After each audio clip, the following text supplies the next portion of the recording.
Hej med jer. Det er tid igen til en fuldmåne-update, og det er ikke blot en fuldmåne, den her. Vi har simpelthen en super fuldmåne-eklipse, intet mindre, i Fiskene, som lander nu her onsdag den 18. september 24 kl. 04.34 tidligt om morgenen.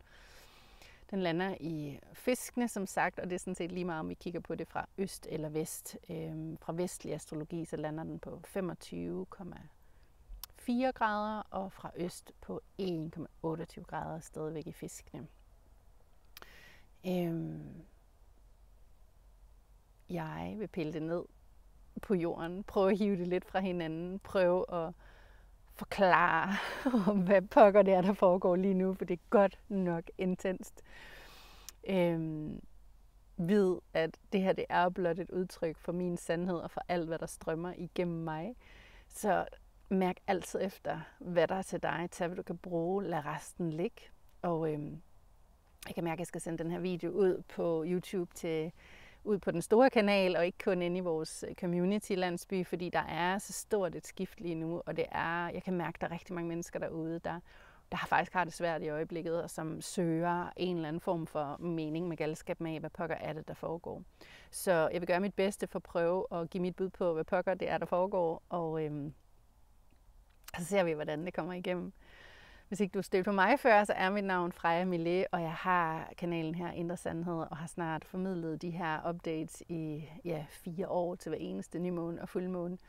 Sædvanligvis nu inde i vores online landsby på Mighty, på en anden platform, hvor at vi efterhånden er mere end 3500 søstre og brødre, som går vejen sammen. Så tag, hvad du kan bruge, lad resten ligge, og jeg vil prøve at kaste mig ud i det. Jeg sidder her med briller på for første gang til min astro-update, hvilket nærmest kan føles en lille smule som om, at jeg bliver generet. Det var absolut den sidste nymåne i Jomfruen med Saturn, der gav mig et ordentligt los bag i forhold til at få taget ansvar for, at der var noget her, jeg skulle. Og i virkeligheden har jeg godt vidst i rigtig mange år, at det er mange år siden, jeg fik lavet synstest første gang, men jeg har simpelthen været for stædig, og mit spirituelle ego har været meget overbevist om, at det kunne jeg sagtens hele mig ud af. Men jeg fik simpelthen så stærk en guidance på nu, at de briller faktisk vil hjælpe mig med at åbne mig for nogle dybe traumer i mig selv, som ligger i nogle bygningsfejl. Og så kan man jo mene, hvad man vil om det, men jeg er ikke i tvivl om, at kroppen går ikke i stykker. Kroppen gør kun, hvad den gør af en årsag. Alt er programmeringer, energier, traumer. Og de bygningsfejl, jeg nu engang har, og som jeg har haft, dem har jeg fået at vide nu, at jeg er nødt til at se igennem med briller på, for ligesom at kunne åbne mig for, hvad det er, der ligger af budskaber der. Det vil jeg gerne dele lidt mere om lidt senere i den her video, for jeg har i den grad været igennem en fuldstændig vild personlig healing, hvor en dyb krise endte med at blive til et enormt mirakel af healing bare her den sidste uge. Hvilket i den grad er noget af det, vi virkelig skal snakke om i dag, i forhold til, at vi er i en tid lige nu, hvor der virkelig bliver åbnet for mirakler, men de vil typisk komme ind i vores liv forklædt som kriser. Så lad mig kaste mig ud i den fortælling. Først lad mig give et lille overblik over astrologien, og så skal jeg nok komme dybere ned i, hvad det betyder, og hvordan vi kan omsætte det til noget, vi kan forstå i vores hverdag. Måske, hvis det er der, man er. For det første så er det en eklipse. Eklipser har vi jo et par gange om året, og nu går vi ind i det her års efterårs eklipseportal. Eklipser kommer i 2 par, eller i 2 par, 2 af gangen. Nu har vi fuldmåne-eklipsen her i Fiskene, og så om et par uger, den 2. oktober, rammer vi nymåne-eklipsen i henholdsvis Jomfru og Vægten, afhængig af om vi ser det fra øst eller vest. Den kommer jeg til på det tidspunkt. Samtidig så er vi inde i en periode lige nu, hvor månen den er ekstraordinært tæt i sin bane til jorden, og vi har 4 super fuldmåner i træk. Og super fuldmåner er helt klart noget, I ser og sanser, når den her fuldmåne, den ser ud, som om den er tættere på, den syner større og mere klar. Det gjorde den også for en måned siden, og det vil den gøre også nu og igen de næste par måneder. De her 4 super fuldmåner lander præcis i samme periode, som Pluto for sidste gang er gået retrograd ind i stenbukken, hvilket vi har talt rigtig meget om i forhold til opløsningen af det gamle og nedbruddet af de gamle systemer og strukturer, og det skal jeg nok komme tilbage til at tale lidt mere om. Og det, at det er en eklipse, det er jo fordi, at det enten er en måneformørkelse eller en solformørkelse, og denne her gang er det ikke en fuld måneformørkelse, det er en delvis måneformørkelse, så det er kun en lille bitte snip af månen, der bliver dækket af denne her skygge, men ikke desto mindre, så det er stadigvæk en markering af, at vi er på aksen nu, hvor at vores karmiske knuder, vores måneknuder, vores karmiske rettesnor, man taler om den sydlige måneknude som den tidligere karma, og den nordlige måneknude som vores fremadrettede dharma, kan man kalde det, som dragens hoved og dragens hale. Så de her eklipser har også altid været kendt som skæbnebetonede punkter på tidslinjen, hvor vores liv på en eller anden måde får et puff, hvor der tit sker store livsbegivenheder, som tvinger os til at ændre retning, eller til at vågne op, eller til at gøre noget andet, end vi plejer, eller til at bryde ud af rillen, eller til at blive tvunget, hvis vi selv har gået og ikke ville se, hvad det var. Så eklipserne er sådan ret kendt for at sige, okay, nu puffer vi dig lige ud af den rille, du sidder fast i, hvor du egentlig har forvildet dig nedad med dit ego, og tilbage på at prøve at finde den rette vej, som du kom her for at gå fra et højere sted. Så det, der så også er ekstra ordinært. For det første, så er vi tæt på efterårsjævndøgn. Efterårsjævndøgn lander 4 dage senere i den her fuldmåne, præcis den 22. september her i Danmark, dansk tid, kl. 14.44, for at det ikke skal være løgn. Og så er den her super fuldmåne eklipse i konjunktion med Neptun. Og det skal vi lige have en snak om. Fordi fiskene i sig selv, det 12. og sidste hus, vand, feminin, formløs, opløsning, enden, døden. Neptun forstærker alt, hvad jeg lige sagde, med 1000.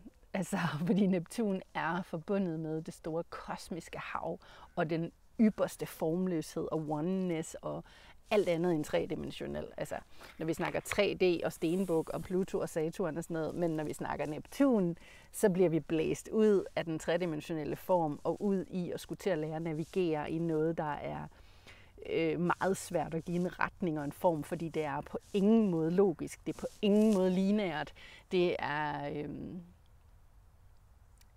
det kommer jeg til. Den tager vi. Det skal nok dykke helt ned i det. Lad mig lige give jer et overblik først over, hvad der sker, hele det astrologiske billede, fordi vi har adskillige stærke billeder, der sådan ligger lidt oven på hinanden, sådan som jeg ser det i det her billede lige nu, hvilket også gør, det er så kulminerende en karmisk super fuldmåne eklipse i fisken, hvor der virkelig er noget, der ender nu. For det første, så står, når vi har en fuldmåne, så står sol og måne over for hinanden. Månen står få grader fra Neptun, og solen står overfor. Samtidig så er vi jo, jeg har talt om det i nogle måneder nu, men vi har en ongoing stor trigon, som er det stærkeste, når man kigger på trekanten. En stor trigon er en trekant, som ligesom forbinder elementerne med hinanden. Og den her store trigon, hvor den ene spids på den sidste grad i stenbukken er Pluto.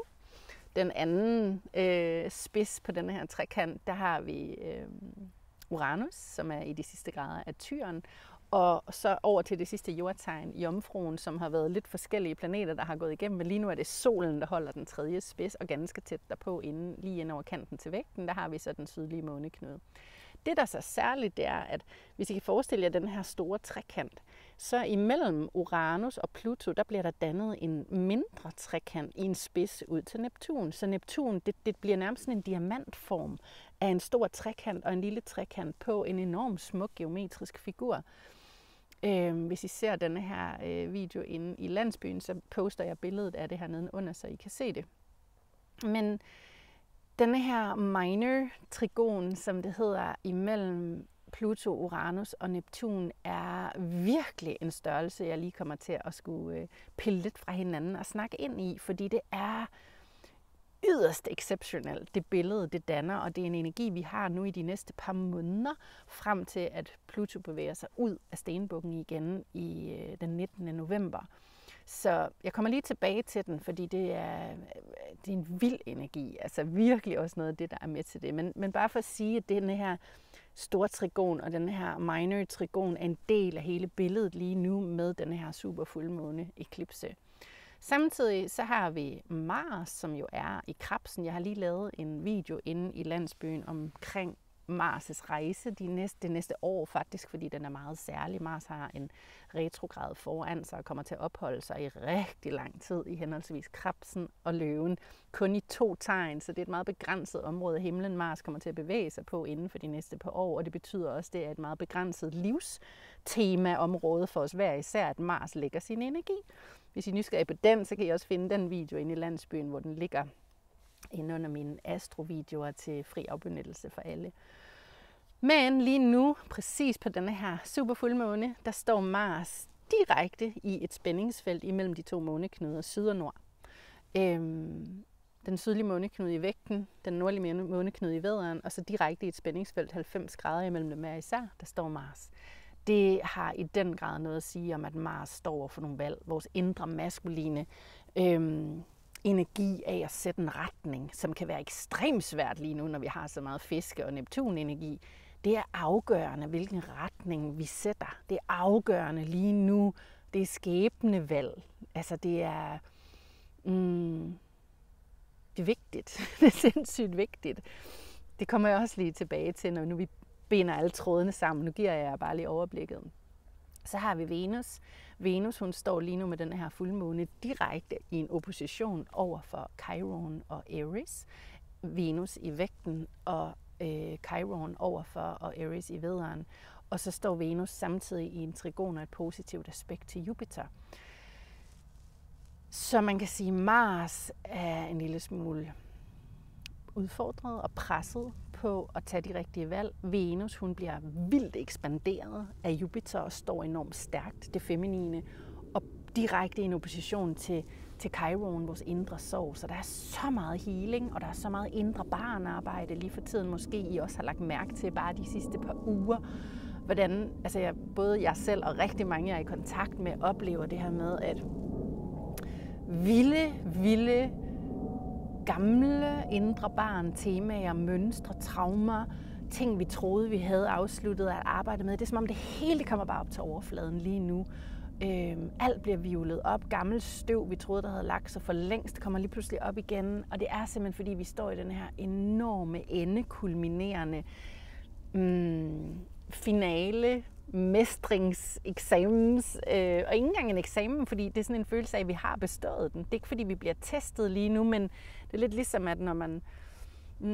jeg får lige billedet, eller I ved, ligesom man siger, når man forlader verden, igen fisken, så passerer livet revy for ens øjne. Det er sådan en talemåde, ikke? At så får vi lige lov at se det hele, vi har været igennem, og det er lidt den samme følelse lige nu af, at vi dør virkelig fra en gammel tidslinje lige nu. Jeg skal nok give jer nogle datoer og nogle årstal på det. Men vi dør virkelig fra en gammel tidslinje, og derfor så kommer det hele op lige nu, for virkelig at blive forløst og mærket og følt, så det kan forsvinde ud og transformeres fra mørke til lys. Vi kan ikke transformere vores indre mørke til lys, uden at blive konfronteret med at skulle mærke det. Og det er jo i den grad også det, den her fuldmåne-eklipse i vand, altså følelser, at mærke, der vil være så meget intensitet på at føle og mærke. Og hvis man ikke er tryg ved at mærke og føle, eller man ikke er vant til det, så kan det være en super overvældende fuldmåne-eklipse, den her for rigtig mange mennesker, som virkelig kan mærke meget mere, end de plejer, eller pludselig ryge ud i indre følelsesmæssige hvirvelvinde, som de slet ikke kan finde hoved og hale i, eller komme ud af, eller finde ro på. Så ved at hvis I også har pårørende omkring jer, som virkelig bliver udfordret på at få store følelsesmæssige reaktioner, så er det bare et symptom eller en reaktion på den energi, vi har lige nu, og den er der en årsag. Den vil os noget. Hvad den vil os, skal jeg også nok lige komme tilbage til. Nu bygger jeg det lige op her, så vi lige har alle detaljerne på plads først. Sidst men ikke mindst, så har vi Merkur lige nu, som jo er helt ude af sin skyggefase med sin retrograd, den har været i for nylig, og den står direkte over for Saturn. Så Merkur, som repræsenterer vores sind og vores perception, står nu over for Saturn, hvor vi havde nymånen sidste gang. Og det påvirker os også, fordi alting er så formløst og så forvirrende med den her Neptun- og fiskeenergi, og samtidig så står Merkur over for Saturn og vil gerne give det en ramme og noget logik og noget orden, men det kan være super umuligt lige nu. Hvordan balancerer vi den her formløse forvirring og alle de sanser, intuitive fornemmelser og følelser og alt det, der eksploderer lidt i kaos, samtidig med, at vores sind prøver på at finde et eller andet at holde fast i, så vi kan give det en mening og tage et ansvar for, hvad pokker der foregår. Så jeg tænker, I godt kan høre, at der er rigtig mange modsatrettede energier, der påvirker hinanden her, og det kan virkelig føles som om, at hele det fulde spektrum er aktiveret. Jeg har også lige nævnt stort set alle vores planeter. Det hele er i spil her. Det hele er i spil i en eller anden formation.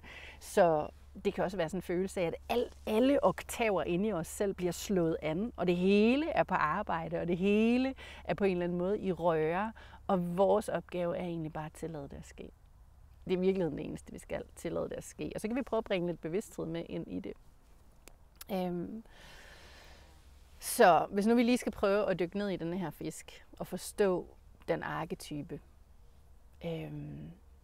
Fisken er for mange lidt kendt som den følende romantiker, den sensitive, den der mærker alt og føler alt. Det er også rigtigt, og det er fordi, at det 12. hus, det sidste hus, når vi snakker udviklingspsykologisk om alle tegnene, så er det 12. og sidste hus forbundet med der, hvor vi forlader formen igen. I ved, vi har arbejdet hele vejen rundt i alle de 12 livsområder og hjulene med at have en form og en retning og et mål, og vi har en passion, og der er et eller andet, vi er her for. Og når vi når til det 12. og sidste hus, så detacher vi, så løsriver vi os, så vender vi tilbage til kilden. Det er et billede på, når sjælen forlader kroppen igen og går fra at have en form til igen at blive formløs og multidimensionel og vende tilbage til udgangspunktet af at være forbundet med alt. Så det 12. hus og denne her super afsluttende fuldmåne eklipse i det 12. hus kommer også med et stærkt budskab om, at der virkelig er noget, der slutter nu. Der er virkelig noget, der har nået en ende. Neptun er altid så svær for mig at formidle, fordi jeg kan ikke indfange den og give den en der ligger også en specialiseret video om Neptun inde i landsbyen. Hvis I har lyst til den, så kan I få en meget bedre fornemmelse af den, for der kanaliserer jeg virkelig energien af Neptun. Men Neptun er det, vi kalder forbundetheden med det store kosmiske hjerte. Neptun er absolut ikke tredimensionel, når vi snakker Saturn og stenbukken og jord, og at vi er her for at inkarnere ned i den her verden og lære at grounde os ned til den vej, vi er kommet her for at gå. Neptun er som den der tråd op til det, der er større. Når vi har en stærk Neptun-energi i vores eget personlige horoskop, alle dem, jeg kender, der sådan har meget stærke positioner med Neptun, de har tit en ekstremt stærk evne til enten at være clairvoyante eller have adgang til de højere realms, kan åbne sig og hæve sig selv op til højere bevidste niveauer. Neptun er også den planet. Nu har Neptun stået og gået igennem fisken siden 2011, og i al den tid, hvis I tænker tilbage på også bare det store skift i 2012, som der har været så meget snak om, Neptun i fiskene er i den grad med til at facilitere The Great Awakening i den her fysiske, tredimensionelle verden, er med til at åbne menneskers hjerte, krakelere os åbne ud af vores meget begrænsede former, vores meget begrænsede offerroller og vores meget fysiske, nedlukkede, kontrollerede sind, men det her med virkelig at åbne os for at begynde at kunne være multidimensionelle væsener. Så man kan sige, at denne her super fuldmåne eklipse i fiskene i det 12. hus lander direkte sammen med Neptun, er med til at forstørre og forstærke denne her enormt store energi, som bare er vand og formløs og kosmisk og guddommelig og bestemt ikke til at tage at føle på. På nogen måde ikke til at hive ned på jorden og gøre tredimensionelt og logisk, for det er det bare overhovedet ikke. Det er alt andet end det. Og samtidig, som jeg lige så mig selv skrive det, jeg sad og krassede nogle noter ned her, in the womb. Altså, når vi er så meget i vand og så meget i Neptun og fiskene, det er sådan en følelse af altså virkelig at have en navlestreng til det store kosmiske hjerte, være forbundet til det guddommelige. Og alle de mange mennesker, som lever her i den tredimensionelle verden, som er totalt afskåret fra det, der er mellem himmel og jord, som er så traumatiseret og så lukket i deres egen indre fysiske tredimensionelle verden, de kan virkelig opleve ting lige nu med de her energier, som tvinger dem til at begynde at undre sig eller åbne op, eller det kan være, at de får nogle lidt for dem overnaturlige oplevelser, som de ikke kan ignorere, som er sådan, okay, hvad pokker er det, der foregår? Der er bare noget her, der åbner sig, der er noget, der er større. Det er meget smukt, men det er også for mange enormt angstprovokerende, fordi det tvinger os ud i at slippe kontrol. Rigtig mange mennesker er meget kontrolleret, fordi at vi er i overlevelse, fordi vi er født ind i enden af patriarkiet og en hel masse generationer før os, som er blevet præget til bare at leve i overlevelse. Neptun handler på ingen måde om overlevelse. Neptun vil gerne krakelere vores hjerter åbne og bryde ud af den form af bare at være i overlevelse og i offerrolle, og begynde at se, at vi faktisk lever i den her fuldstændig afsindige smukke virkelighed. Forstå, hvad vi i virkeligheden er, hvad vi i virkeligheden har adgang til, og alle de her ting. Så denne her fuldmånes påvirkning på os er meget domineret af, hvor man er på sin egen vej. Der er enormt stor forskel på spektrummet af, hvordan den her fuldmåne påvirker os. Jo mere åben man er, jo mere vil denne her fuldmåne komme med en følelse af mirakelenergi. Jo mere lukket man er fra de højere dimensioner og fra hjerteenergien og fra de højere frekvenser, jo mere indre følelseskaos vil det føles som. Og igen, det er ikke nogen konkurrence, det handler ikke om at være kommet længst, men det er bare et pejlemærke efter, okay, der er virkelig noget her. Hvis man mærker i denne her fuldmåne aktivering og hele den her eklipseportal imellem de to eklipser, dybe følelsesmæssige, kaotiske ting, der vælter op til overfladen, så vid, at det er en gave til dig. Vid, at det er virkelig noget, der bliver faciliteret for dig, for at du kan åbne dig. Og tit og ofte føles det ikke sådan, fordi det føles som kriser, når vi bliver konfronteret med den største kærlighed, og vi ikke er vant til at mærke den, så kan det føles enormt voldsomt, fordi alt det, der er lavere vibrerende end det bliver frisat og kommer op til overfladen. Alt det, vi har prøvet at gå og holde under overfladen hele vores liv og fortrænge og undertrykke, fordi vi ikke har kunne forholde os til det, det rører lige pludselig på sig, og det bliver vi nødt til at kunne forholde os til. Igen, jeg skal nok komme til mit eget personlige eksempel i slutningen af den her, som fortæller det så fint, hvad jeg selv lige har været igennem, som netop skildrer det her så stærkt. Lad mig lige kaste mig ned i denne her trigon imellem Pluto og Uranus og Neptun, for den er så særlig lige nu, og den har rigtig meget at gøre med, hvorfor vi står i et enormt kulminerende endepunkt af nogle meget, meget lange cykluser. Pluto er tilbage i stenbukken nu, når vi kigger på det fra vest. Jeg skal nok lige perspektivere det til øst bagefter, men Pluto er tilbage på den sidste grad i stenbukken for sidste gang. Næste gang Pluto kommer tilbage til stenbukken er... hvornår er det? Jeg skal lige se, jeg tror endda, jeg har skrevet det ned.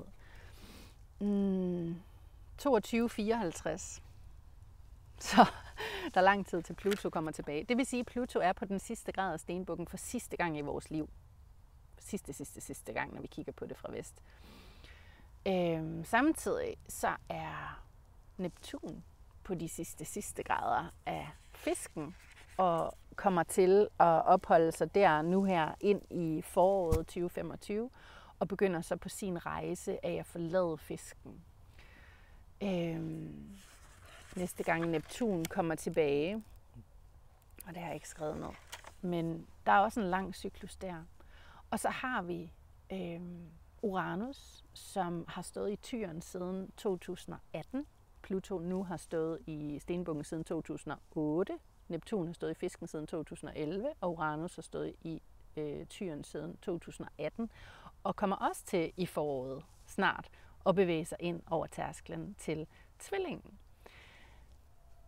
Samtidig har vi Saturn, der bevæger sig ind i fisken endeligt i 2023, og kommer også til at skifte tegn. Det vil sige, at de 4 største ydre planeter, Pluto, Neptun, Uranus, og så hvis vi også lige tager Saturn med i billedet, de står faktisk på samme tid og er klar til at skifte tegn. Og for det ikke skal være nok, så Pluto, Neptun og Uranus i denne her meget gunstige minor trigon i de her jordtegn. Det kan godt være, hvis man ikke er vant til at kigge på astrologiske cykluser, at man tænker, nå. Men hvad er det vilde ved det? Det vilde ved det er, at tænk på, at Pluto og Neptun og Uranus og Saturn har hver deres cyklus. De er hver især et eller andet antal år om at bevæge sig rundt. Og oddsene for, at de alle 4 lige præcis klikker ind på samme tid, som sagt, sidste gang Pluto skiftede i 8, Neptun skiftede i 11, Uranus skiftede i 18, Saturn skiftede i 23, og alle deres forskellige cykluser, de falder sammen med, at de nu inden for et halvt år, samme tidsperiode, alle sammen skifter på én gang i det her nåleøje, vi står i lige nu. Næste gang de kommer til at skifte tegn hver især, der er vi henne i 2043, 2038, 2032, 2028. Så det er lige nu, at de alle sammen på samme tid laver et fælles kollektivt skift af tegn. Og det, der er spændende, er jo, at de alle sammen lige nu står i enten jord eller vand. Og inden for det næste halve år kommer de alle sammen til at begynde deres rejse fra det feminine element ind i det maskuline, ind i henholdsvis luft og ild. Det kommer i den grad til at være så kæmpestort et energiskift, vi kommer til at mærke på alle mulige forskellige måder i vores liv. Men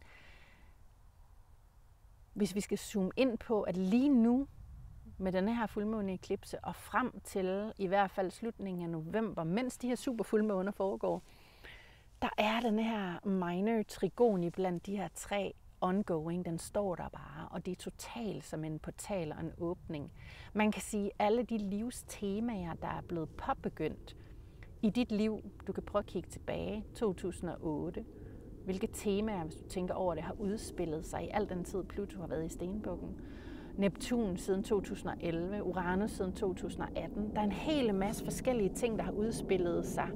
Alt sammen divinely orchestrated fra et højere sted. Det hele kulminerer nu i sådan en positiv trigon og et aspekt, der siger, you did it. Karmisk release. Fuldendelse.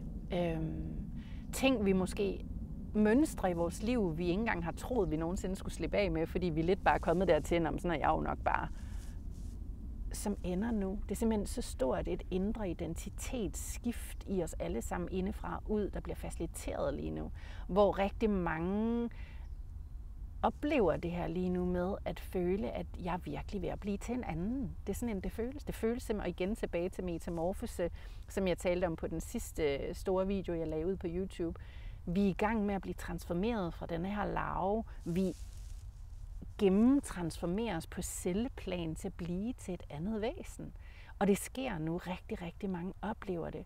Så hvad end det er, der bliver faciliteret i din verden, som kan føles voldsomt lige nu, så ved, at det er en gave. Det er en krise. Det starter tit som en krise eller som noget ubehag, som er ment til, jo mere du kan overgive dig til det, at transformeres til et mirakel. Fordi det er det, der sker lige nu. Vi er der. Vi er nået i mål med en masse ting, så vi kan færdiggøre. Jeg bruger tit det her billede af et computerspil, ikke? Hvor man kan sige, nu har vi færdiggjort den bane, og det er en kæmpe, kæmpe stor kollektiv bane, vi alle sammen afslutter nu, så vi kan blive beamet videre fra den ene bane, hvor vi har bestået den, og alt er fantastisk, og vi har mestret et eller andet, og så bliver vi beamet videre til den næste bane, hvor vi starter på et nyt dimensionsniveau, et nyt bevidsthedsniveau, og skal til at finde ud af, hvad vej skal jeg nu? Næste niveau i spiralen, ikke? Det er virkelig stort. Det er virkelig fantastisk.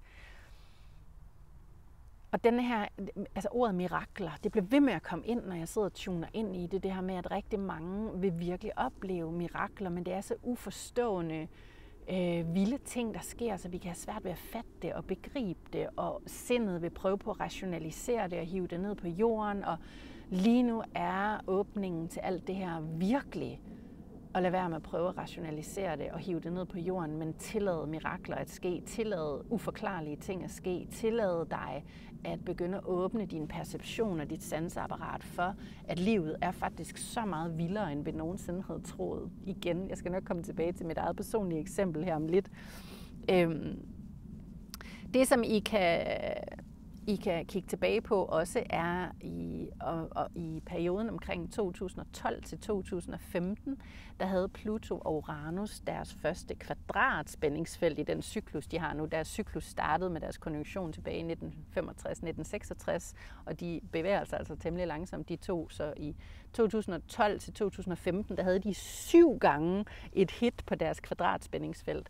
Og det er virkelig et clue til, hvad det er, der færdiggøres nu, at gå tilbage og kigge på, hvad var det, der udspillede sig af hårde læringer i de 3 år? Hvad var det, der på en eller anden måde virkelig faciliterede nogle hårde læringer for dig, som prøvede på at vække dig, ruske dig lidt i din grundvold af at finde ud af, hvor er det, du ikke lever dit højeste blueprint? Hvor er det, du har forvildet dig ud i gamle eller i traumemønstre, eller har masker på.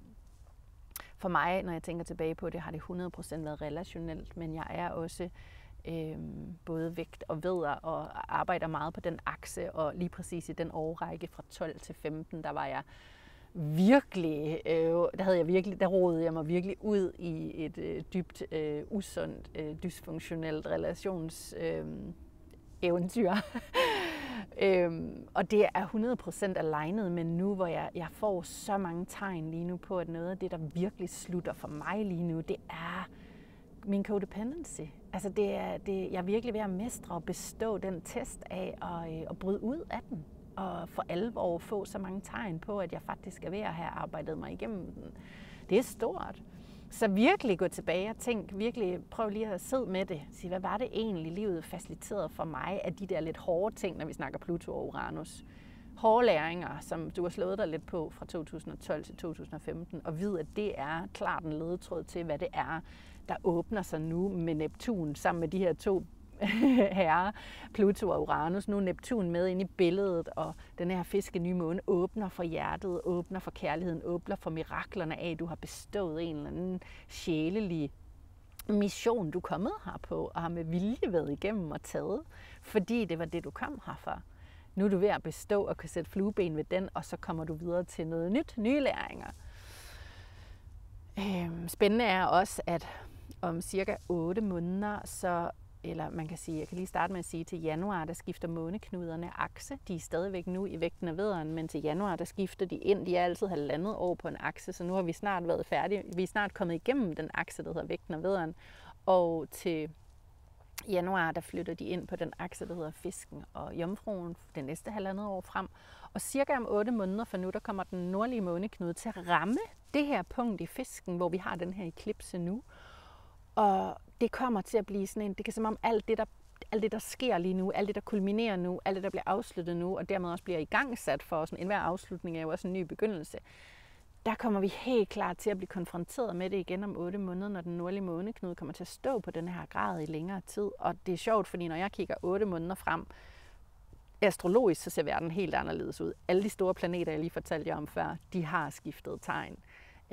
Mars kommer til at være færdig med sin lange retrograd. Mars har jo den her lange rejse, som jeg nævnte før, først igennem Krebsen, og så ind i Løven, og så tilbage igen. Men det Mars skal igennem i løbet af de her måneder, er 3 gange at have en opposition til Pluto. Så der ligger en enorm, massiv, dyb indre udvikling for det maskuline det næste. Det er først i april 25, at Mars er færdig i Krebsen, og så går tilbage ind i Løven, og det er først i juni 25, at Mars er færdig i Løven, og der kommer virkelig til at være store ting, der bliver faciliteret i forhold til vores kollektive ego-død, har jeg lyst til at sige. Og det er jo egoet. Det er en kollektiv, kæmpestor ego-død, vi skal igennem for at åbne os for de højere indstrømninger og Neptun og det kosmiske hjerte og alt det, jeg sidder og snakker om. Egoet står i vejen. Hvis vi stadigvæk er super fanget i vores ego og vores traumespor og vores overlevelsesinstinkter og vores magt og begær og alt det her, jamen så vi er nødt til på en eller anden måde at komme dertil, hvor livet får skovlen under os, så vi surrender og overgiver os og går igennem den ego-død. Og når først vi gør det, så åbner livet sig på smukkeste vis. Hjertet åbner sig, og vi vil forstå, hvordan at alt det, vi tidligere har kæmpet os til fra egoets side, det er lige der. Det kommer fly. Vi behøver ikke engang gøre noget for det. Vi er sørget for, det hele kommer til os, når vi ikke længere er i overlevelse og kæmper for det og er i mangel, fordi så er det eneste, vi sender ud. Så vi har virkelig en vild proces foran os. Og det var det, jeg lige kom fra 8 måneder frem, når den nordlige måneknude rammer det her eklipsepunkt i fisken. Der ser verden virkelig anderledes ud. Så det bedste råd lige nu, også i forhold til at gå med ind i den her proces af de her næste 8 måneder, er total surrender. Tillad dig selv at blive taget af det, livet faciliterer for dig. Uanset hvad det måtte være, så husk, at den er til dig, den er for dig. Alt er altid en gave, uanset hvor ubarmhjertigt og voldsomt det måtte føles i nuet, så er det til dig og for dig, for at være med til at bringe dig ind på din rette vej. Det jeg så lige vil sige lidt om, det er, at det lyder som mirakuløst, men I har også hørt mig tale i flere år nu omkring, at det bliver tydeligere, hvordan vi i denne her opvågning på jorden, i det her paradigmeskift fra fiskens tidsalder ind i vandbærens tidsalder, vil opleve parallelle virkeligheder. Det er simpelthen som om, at der er så store forskelle i, hvilket vibrationsniveau folk lever på, som bliver mere og mere udtalte og tydelige. Alle dem, som... Og det er først noget, der egentlig er blevet tydeligt for mig det sidste halve år, hvor jeg hører mig selv formulere det på den måde. Men hvad er det, der gør, om man er i den ene virkelighed eller den anden? Og det er metamorfosen. Men hvis du ikke har været igennem din egen indre dark night of the soul og din egen indre overgivelse-surrender-proces, men så kan du heller ikke skifte over til en højere vibration. Det kan ikke lade sig gøre. Og denne her trigon, vi har lige nu, og de her superfulde måneder i den her eklipseportal, kommer i den grad til at gøre det tydeligt for os, hvor vi er henne. Fordi jo mere vi har overgivet os og været igennem og surrenderet og været igennem vores ego-død og åbner vores hjerte, jo højere vi formår at vibrere, jo mere vil vi begynde virkelig at mærke lyset og miraklerne på sådan en fuldstændig afsindig og rørende måde, hvor man næsten kan blive helt mundlam og lammeslået over, men gud, er det virkelighed det her? Det er sådan en følelse af virkelig at lande i paradis, og den her femdimensionelle virkelighed, der er så krystalklar, så man næsten ikke kan begribe, at det er virkelighed. Hvorimod alle de mennesker på jorden, som ikke har været igennem deres dødsproces endnu, har jeg lyst til at sige, og deres egen dark night of the soul, og har fået de læringer og har overgivet sig til en højere vilje, men stadig lever efter deres egen vilje, de vil opleve den her energi lige nu som en, der virkelig sætter os stolen for døren og begynder at facilitere kriser på en måde, hvor vi tænker, nu vælter hele verden. Og det gør den jo, men det vil være fuldstændig forskelligt, afhængig af, hvor du vibrerer, hvad det er, du ser, der sker ud i verden. Fuldstændig forskelligt. Og igen ved vi, jo dybere mørke, jo stærkere lys.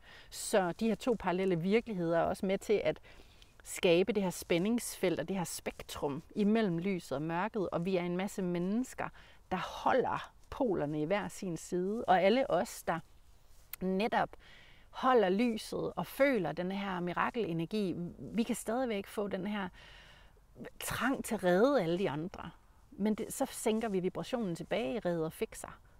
Vi kan ikke tvinge nogen til at gå igennem deres egen indre dark night of the soul, for livet faciliterer det for dem, og de er klar til at overgive sig. Det kan ikke lade sig gøre. Vi kan give dem en hånd, vi kan guide dem, vi kan opmuntre dem til at overgive sig til det, der foregår. Men vi kan ikke gøre det for dem. Det er op til det enkelte menneske, og der vil være rigtig mange inkarnerede sjæle på denne her jord, som ikke formår at overgive sig på det plan, og som ender med at tage herfra i det her skift.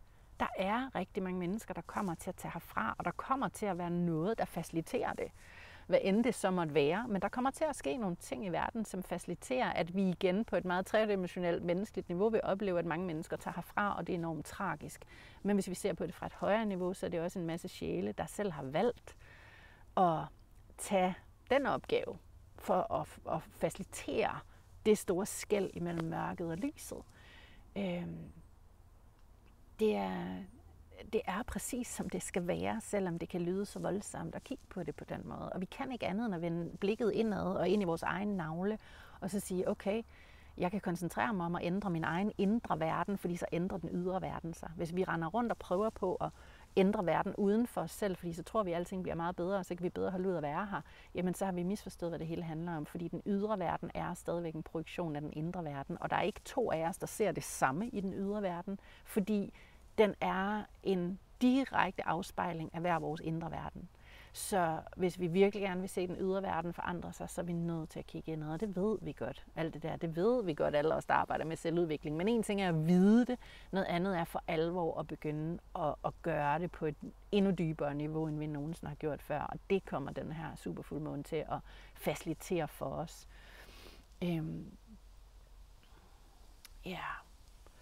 The Sabian Symbols vil jeg også lige nævne for jer. Det er jo de her symboler, kanaliserede billeder fra mange, mange år siden på hver grad, som altid er spændende lige at tage med ind i billedet. De siger noget om energien. The Sabian Symbol på den vestlige grad, som så bliver den 26. grad i fisken, der finder vi billedet af en nymåne, der afslører, at det er tid for folk til at rykke på hver deres individuelle projekter. Og det er lidt sjovt, fordi det her det er en super fuldmåne-eklipse i enden, men billedet er en nymåne. Og det siger netop noget om, at ja, denne her energi er så kulminerende og afsluttende, men det er i den grad en ny begyndelse. Det er i den grad en ny begyndelse, og det tror jeg, vi er mange, der mærker, fordi der er rigtig mange ting, der lige pludselig begynder på at komme flow på lige nu.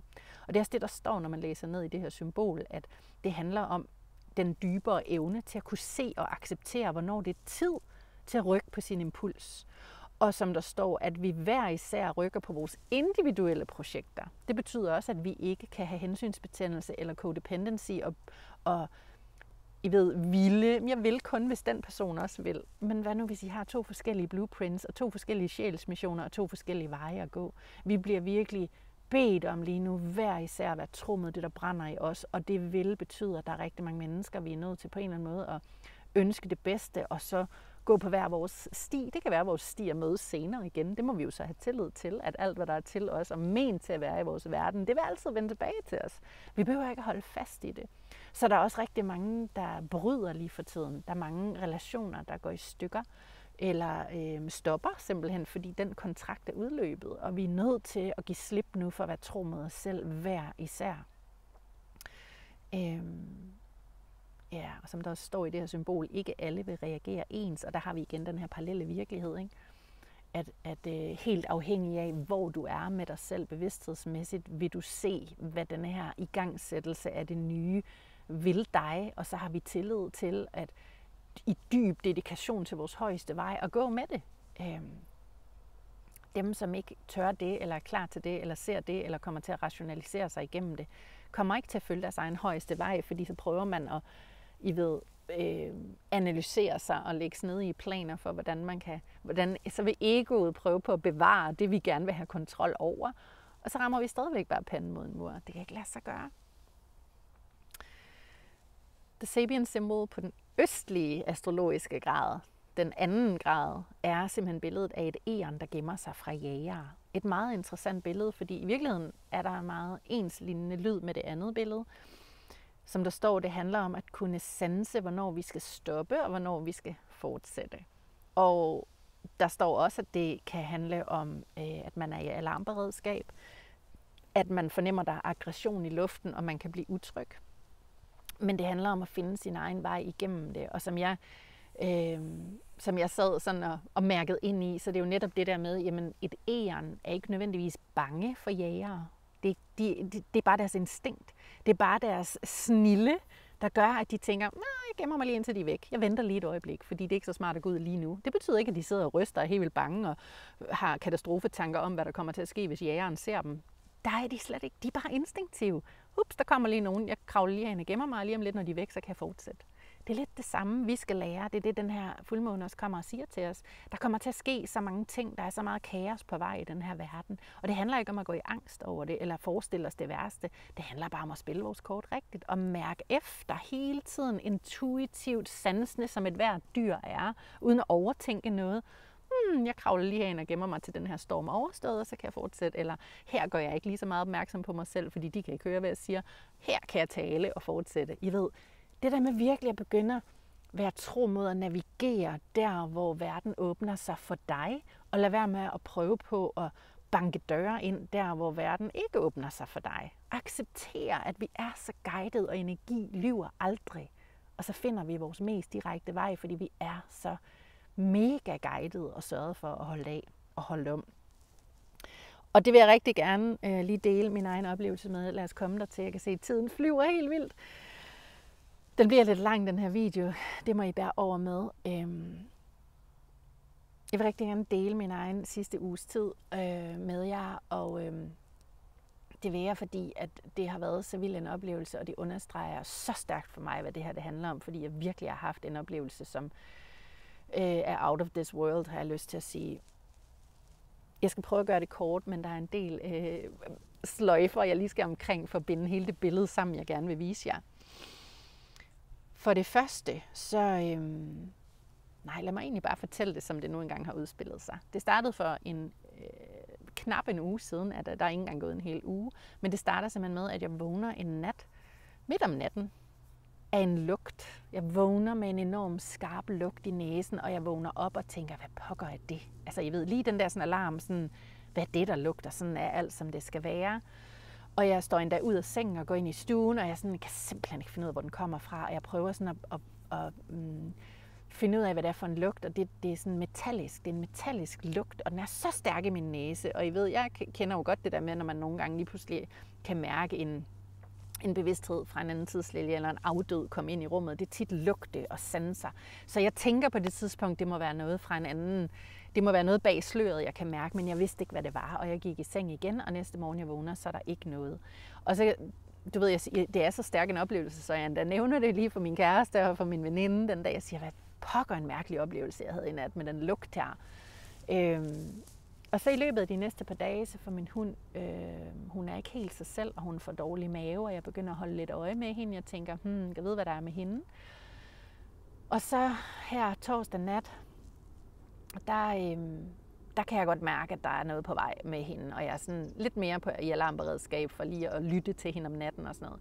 Og så vågner jeg ved midnat, hvor jeg kun har sovet i lidt over en time, og jeg går ud og lukker hende ud, fordi hun tripper rundt og er hvileløs.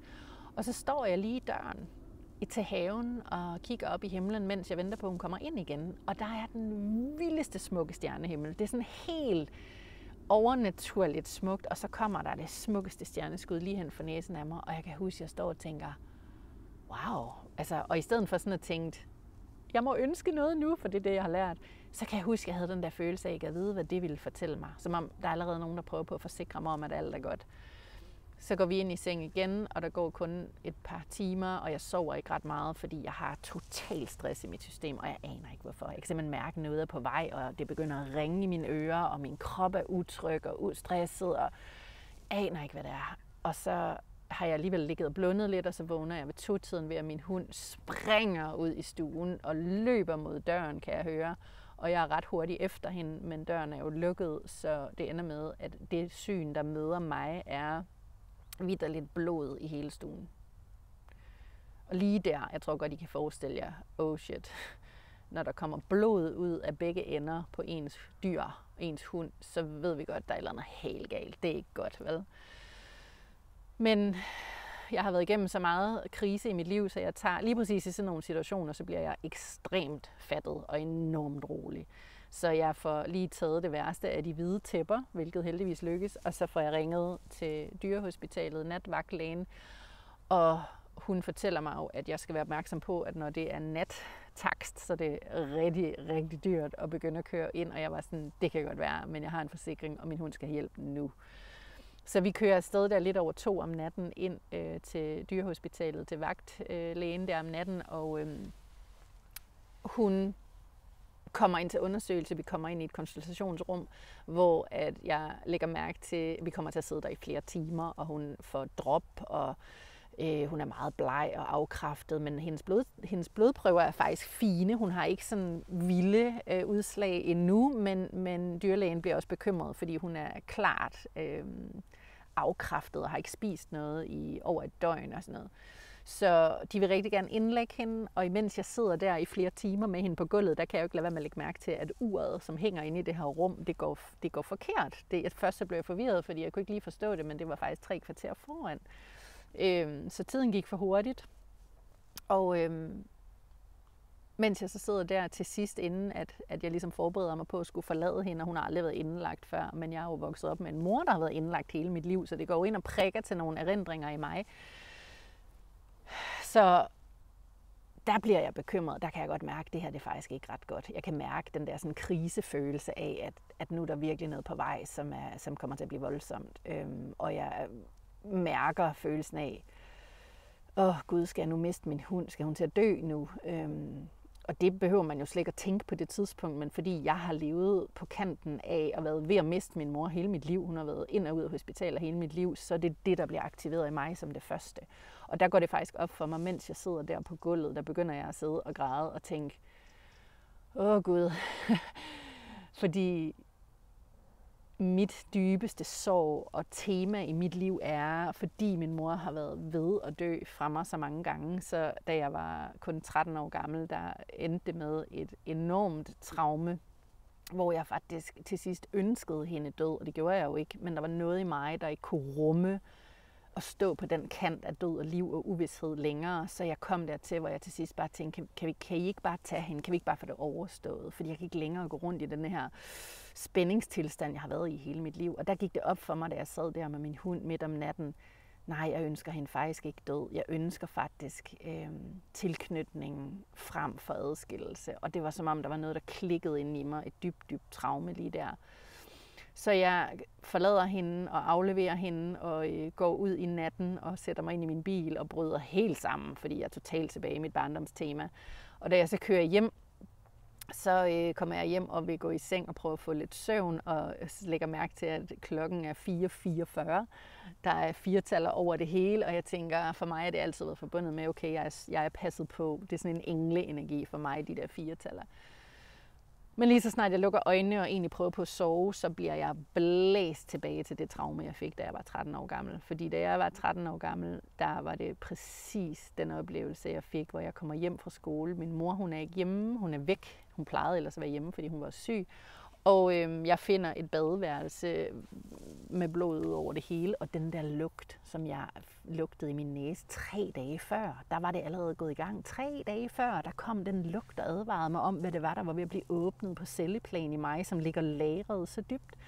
Den der lugt af blod, som var i hele mit hjem og min stue nu, på grund af min hund, der havde kastet blodet op og den anden vej, og tilbage til det traume, der ligger lagret så dybt på celleplan i mig, er forbundet altid, vores dybeste traumer er altid forbundet med vores sanseapparat, og den lugt der, det var hele linket til, at nu er det her, vi skal hen, nu er det her, der er klar til at forløses fra din tidslinje og fra dit liv. Så jeg ligger simpelthen og laver en masse indre terapi med mig selv og alle mine redskaber, og bragte mig selv tilbage i situationen som det voksne jeg, der var tilbage at møde mit barne jeg, og prøvede at omskrive det og mærke det og hele det. Og det var en vild nat, vil jeg sige, og næste morgen vil jeg jo bare rigtig gerne høre fra dyrlægen og finde ud af, hvordan går det med min hund, og der går længere tid, end jeg havde forventet, så jeg blev fastholdt i angsten, men til sidst så ringer jeg derind og siger, prøv her, jeg har brug for at vide, hvordan det går, og de ringer så tilbage og siger, at det går ikke særlig godt, det går rigtig skidt, hun er totalt afkræftet, hun vil ikke spise noget, der løber blod ud af hende hele tiden af bagenden. Og jeg kunne bare mærke, Gud, jamen så er det måske bare vores kontrakt, der udløber nu, så jeg forberedte mig også på at acceptere døden og at give slip, hvis det var det, hun skulle have fra nu, fordi så må der være en mening med det. Og alligevel så kunne jeg mærke den der, det var ikke fordi jeg ønskede hende død, det var ikke fordi jeg ikke kunne rumme det, men det var sådan en, endelig er jeg kommet dertil, hvor jeg gerne vil tilknytningen, og så bliver hun måske revet fra mig. Og som dagen går, så snakker jeg med dem flere gange, for de bliver ved med at tage alle mulige prøver, og de kan ikke finde ud af, hvad det er. De kan simpelthen ikke finde svaret, hvad det er, der er galt med hende. Og jeg tænker, men jeg tror heller ikke, de finder noget, fordi jeg ved godt, at det her det faciliterer mit dybeste traume og den healing for mig. Det er derfor, hun bliver totalt et spejl af, hvad der skete med min mor dengang. Og tilbage til historien med min mor, da jeg var 13 år gammel, så var jeg har total blackout, fandt jeg ud af der om natten. Jeg kan stadig overhovedet ikke huske, hvad der skete, fra jeg opdagede det badeværelse, og til jeg mange timer senere kom ind og besøgte hende. Jeg aner det ikke. Jeg har slet ikke adgang til det, hvor jeg tænkte, okay, det her det ligger virkelig dybt i mig. Men det, der skete, var, da jeg kom ind på hospitalet og besøgte min mor, hvor min far så endelig var blevet alarmeret ud af sit arbejde og var kommet og hentet mig, og vi var inde og besøge hende på sygehuset. Der har jeg det her billede i hovedet af, at hun ligger i sin seng og er meget bleg, fordi hun har mistet en masse blod. Og så skal hun kaste op igen, og derfor så kommer der en sygeplejerske og lige fører mig ud på gangen, fordi jeg er bare et barn, og jeg behøver ikke stå og kigge på, at hun kaster op. Og lige præcis der sker der noget inde i mig. I min bevidsthed, og jeg husker det, som var det i går. Jeg husker noget, som ikke er virkelighed. Jeg husker, at hun døde lige der. Jeg husker, at hun fik et hvidt lagen over sig og en hvid rose på brystet. Og det skete ikke. Det var ikke det, der skete, men i min indre barnevirkelighed, der kunne jeg ikke rumme den smerte længere, så hun døde for mig. Måske også, fordi hun i overført betydning døde fra en gammel tidslinje, det ved jeg jo ikke. Men jeg sansede i mit system, at hun døde den dag. Det har jeg arbejdet med i terapi i så mange år, og det er et billede, jeg har vendt tilbage til så mange gange. Men ikke desto mindre, så det er stadigvæk, det jeg forstod nu var, at det har plantet i mig, var, at hver gang nogen i min verden er ved at forlade mig eller er alvorligt syge, så har jeg sådan en traumereaktion, der gør, at jeg egentlig hellere vil have, at de bare dør. Hvilket er jo helt afsindigt, fordi selvfølgelig vil jeg gerne have dem, jeg holder af, lever, men det sårede barn i mig vil egentlig hellere have, at de bare dør, for jeg kan ikke holde ud at stå på kanten af ikke at vide det. Det er det, jeg har fået helet lige nu. Det er det skift af at sige nej. Jeg er faktisk klar til at vælge tilknytningen. Jeg ønsker ikke min hund død. Det faciliterede hun for mig.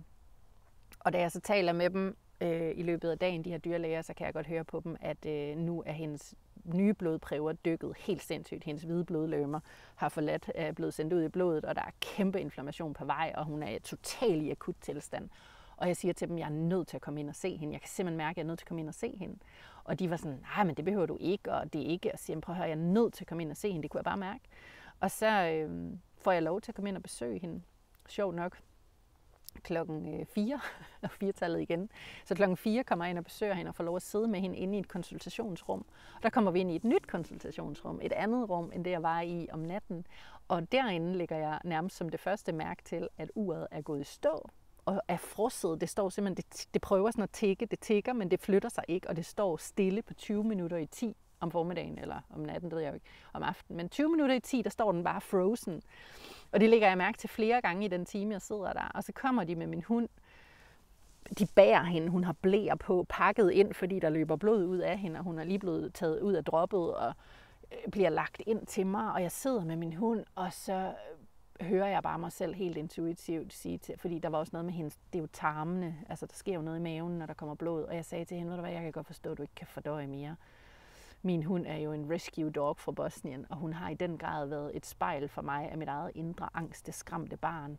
Og på en eller anden måde fik jeg lige pludselig sådan en følelse af, at den energi kan hun ikke bære mere. Så jeg begyndte simpelthen at sidde og lave al healing og karmisk release, jeg har lært, og kaldte alle energier ind og trak al energi tilbage. Jeg sagde til hende, jeg frisætter dig fra at være spejlet af mit indre angste barn. Frisætter dig fra at sidde fast i den gamle rolle af at være en angsthund, og så du bare kan få lov at være en glad hund. Og jeg lavede så meget energiarbejde. Og så sagde jeg til hende, hvis du gerne vil herfra nu, fordi det har været rigtig hårdt at være her, så sætter jeg dig fri. Det er okay, hvis du har brug for at tage hjem nu. Og så kigger hun på mig, og hun kigger på mig, og hun kigger på mig. Hun ligger bare og stiger ind i mine øjne i så lang tid, og jeg har jo prøvet at give hende en godbid, og det ville hun ikke have. Hun sagde bare, det var sådan en følelse af, at life force energy havde forladt hende, og hun havde egentlig givet op, og alle hendes tal styrtdykkede bare sådan, så røg livet bare ud af hende, ikke? Og så tillader jeg hende egentlig i energien at dø som den hund, jeg har kendt, og siger til hende, men jeg vil elske, hvis du har lyst til at træde med ind på en ny tidslinje med mig, og være en glad hund. Og jeg sidder og nævner alle de navne, hun kender, mormor og Joe og alle dem, de navne, hun ligesom, og min søn Lukas, og hun ligger sådan, jeg ved, vipper med ørerne og lytter, og jeg giver hende en masse billeder, jeg overfører en masse billeder til hende af et dejligt liv, et glad liv, hvor hun ikke behøver at være den her angste hund. Og prøv at høre, der sker simpelthen et eller andet lige der. Det er ligesom om hun tager en beslutning, og så vender hun sig mod min hånd, og så tager hun den der godbid. Og i løbet af 10 minutter, jeg lyver ikke, 10 minutter, Så rejser hun sig op, og hun begynder at gøre sig ren, og hun ligger og pusser sig lidt, og hun vil gerne have noget mere mad. Og så kommer dyrlægen ind, og de har jo lige været inde og aflevere hende for en time siden, i blæer og med blod, og der var ikke mere. Fra det øjeblik var der ikke mere. Der var ikke flere symptomer, og vi troede jo, det var løgn. Og lige der tænkte vi jo, lad os se, hvordan det går. Men fordi det gik så godt, og hun var skiftet rundt, og hun spiste noget, så sagde jeg mig ikke godt tage hende med hjem og have hende for natten, og de var sådan, men altså, det kan jo blive et værre svineri med alt det blod, og så sagde, det kan godt være, og så de pakkede poser, og Zoe stod bare og glåede på mig ind i øjnene. Hun var sådan, jeg skal med hjem. Hun prøvede virkelig at fortælle mig, at hun skulle med hjem. Og sagde, jeg har hørt dig, du skal nok komme med hjem, jeg forlader dig ikke her. Og så tog vi hjem, og hun kom hjem, og hun var bare sig selv, og hun ville gerne have noget mad. Hun var skrubsulten, og fik selvfølgelig skånekost, og den nat sov hun i 8 timer. Der var ikke flere symptomer, der var ikke mere blod, der var ingenting. Det var overstået, sådan der mirakuløst. Og så skulle vi selvfølgelig derind næste morgen og have taget blodprøver for at tjekke op på, hvad sker der så inde i kroppen. Og fordi hendes tal var så dårlige dagen før, de hvide blodlegemer. Og vi kommer der ind, og jeg bliver sat ind i det 3. konsultationsrum. Og inde i det 3. konsultationsrum, der kigger jeg jo selvfølgelig på uret, fordi nu har det først, den ene dag, der var det for hurtigt, den næste dag var det gået i stå. Nu kommer jeg ind i et rum, hvor det går rigtigt. Men det første, der rammer mine øjne, det er, at klokken, den er 9:40. Præcis som den var gået i stå på dagen før, hvor jeg fik lov at sidde og hele hende, hvor tiden var gået i stå. Nu kommer vi ind i et nyt rum dagen efter klokken 9:40, og tiden kan få lov til at blive genoptaget. Simpelthen for mig sådan en, wow, vi har skiftet tidslinje. Og de tager nye blodprøver, og vi sidder og venter på dem, og hun er bare sig selv. Hun er bare sød og glad og har det godt, og har egentlig ikke lyst til at sidde inde i det der rum. Hun vil bare gerne ud. Og så kommer de med svarene på prøverne, og dyrlægen siger til mig, det forstår jeg simpelthen ikke. Altså, jeg ved ikke, om der er sket en fejl med de målinger i går. Så ja, det tror jeg ikke. Og det han kan se er jo, at der er simpelthen, jeg har heldigvis fået billedet af det med hjem, papirerne med hjem, men man kan simpelthen se, hvordan at de hvide blodlegemer har været i så voldsomt et dyk, så det er en ekstrem akut situation, og nu næste morgen, så var de 100% normaliseret igen tilbage, og han siger, det har jeg aldrig set før. Og hans forklaring var jo, at der måtte være sket en fejl, hvor jeg sagde til ham, ved du hvad, det kan godt være, det ikke er din verden, men jeg har lyst til at fortælle dig, at i min verden, så var det fordi, jeg healede hende. Og det kan godt være, du ikke tror på det, men det er klart min egen oplevelse, og nu er jeg jo bare, så grinede jeg lidt og sagde, jeg er sådan en tosset, der tror på sådan noget. Og ved I hvad han sagde til mig? Det tror jeg faktisk på i den her situation, fordi det har jeg aldrig set før. Og hun er jo good to go, 100% vendt rundt, og der har ikke været mere siden. Intet. Nothing. Det var simpelthen en mirakuløs helbredelse, og for mig er det jo en forståelse af, at fordi jeg gik ind, fordi jeg totalt overgav mig i den krise, til at gå igennem den dybe traume-release inde i mig, og denne her healing af at vælge tilknytning i stedet for adskillelsen, og ønske hende i livet, og tale med hende, og tage alt mit ansvar tilbage for den codependency, der har været imellem os, så blev hun sat fri af ikke længere at behøve at bære den energi.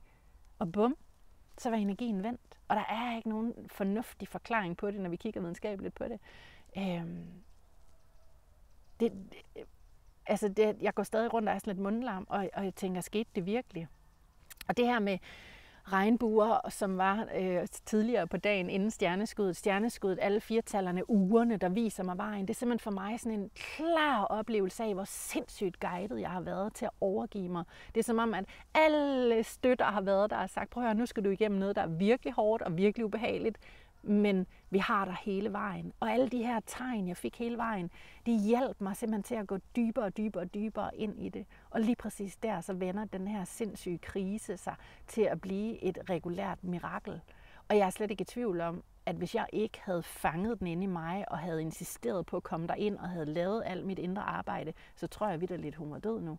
Fordi hun døde fra den tidslinje, men jeg fik hende med over på en ny, ved at gøre det her stykke arbejde inde i mig selv. Og hun er jo bare et spejl af mig, så jeg er skiftet, og nu kan hun få lov til at skifte. Og det her, jeg så, da jeg så vågnede i morges, hvor jeg lå og har været i dybe drømme, det her med, at jeg blev med hørt den her sætning af, at vi væver vores egen virkelighed. Hele tiden væver vi. Det er som, at vi væver virkeligheden med enhver tanke, enhver følelse, enhver handling, enhver beslutning. Væver vi hele tiden vores egen virkelighed. Og der, hvor jeg er nu med det, der er sket, og den oplevelse, jeg havde med alle de her fuldstændig vilde synkrone tegn, det er simpelthen som om, jeg fik lov til at se alle vævningerne, samtidig med, at de skete, i stedet for, at vi først ser dem i bagspejlet, fordi vi egentlig ikke rigtig lægger mærke til det. Så gør med historien, hvad du vil. Mærk den, måske den spejler noget i dig. Jeg ved, at rigtig mange allerede har reageret. Jeg har lavet en story inde på Instagram, hvor der er billeder af de her uger og alt det her hele vejen igennem. Den har jeg gemt inde på min Instagram-profil nede under, jeg har skrevet real life stories, så hvis I har lyst til at se den der, så kan I gå ind og se den der. Jeg er stadigvæk lamslået og målløs, og for det ikke skal være løgn, så lige præcis, da jeg kommer ud fra det rum, hvor tiden har stået stille, og hun bliver god igen, så får jeg en besked om, at nu kan jeg komme ind og hente mine nye briller, nu er de færdige, og jeg havde sådan en følelse af, okay, nu har jeg rent faktisk fået korrigeret det syn, og det her gamle billede af, at min mor døde, som hun ikke gjorde, og nu døde min hund heller ikke, nu kan jeg begynde at se klart. Og jeg elsker faktisk at have de her briller på lige nu. Jeg føler virkelig, de åbner for noget, jeg ikke har kunne se igennem i rigtig, rigtig, rigtig mange år. Og så må vi se, om jeg skal blive ved med at gå med dem eller hvad, men det er sådan set ikke så vigtigt lige nu. Det blev en lang en, over en time. Jeg kunne mærke, at det var så vigtigt at dele det. Det ville så gerne deles. For mig er det jo et vildt vidnesbyrd om håb, om hvor støttet vi er, om at når vi virkelig kan gå ind i vores dybeste kriser og voldsomme oplevelser med den tilgang, så kan vi hele så dybt og vende så mange traumer rundt. Og jeg tror noget af det, jeg synes, der er det allervildeste, det var den her lugt af blod, jeg vågnede med 3 dage før det skete. Altså, what? Men igen, tid er blot en illusion, og der fik jeg ligesom et forvarsel i min underbevidsthed om, nu skal du ind i den her sluse, alt er for det bedste. Det vrimlede med regnbuer og stjerneskud og skønhed og talkoder og kombinationer og uger, der viste mig. Der var så meget, der pakkede mig ind i og fører mig direkte igennem til det her mirakel. Wow, siger jeg bare. Thank you, thank you, thank you. Ja. Lad det være ordene for nu. Jeg tror, jeg skal holde inde med min talestrøm. Vi mødes onsdag morgen i den store cirkel til fuldmåne, eklipse, meditation i fiskene og ser, hvor den bringer os hen. Den er jo kulmineret kl. 04.34 tidligt om morgenen, når vi mødes kl. 7, så energien den er særdeles aktiv der i morgentimerne, når vi mødes. Så kom endelig og vær med til at løfte energien igennem det her enormt store karmiske release, vi står midt i. Tak for dig, tak fordi du lyttede med hele vejen. Del meget gerne den her video med alt og alle, du føler, at du kan have brug for at høre den. Måske især folk, der står i voldsomme dybe kriser, kan få noget ud af og et håb i forhold til at høre, hvordan man også kan vælge bevidsthedsmæssigt at se på, hvad der er, der sker os. Og hvor dybt vi rent faktisk kan hele og forløse gamle ting, når vi tør gå ind i det, i stedet for at flygte fra det. Pas på jer selv.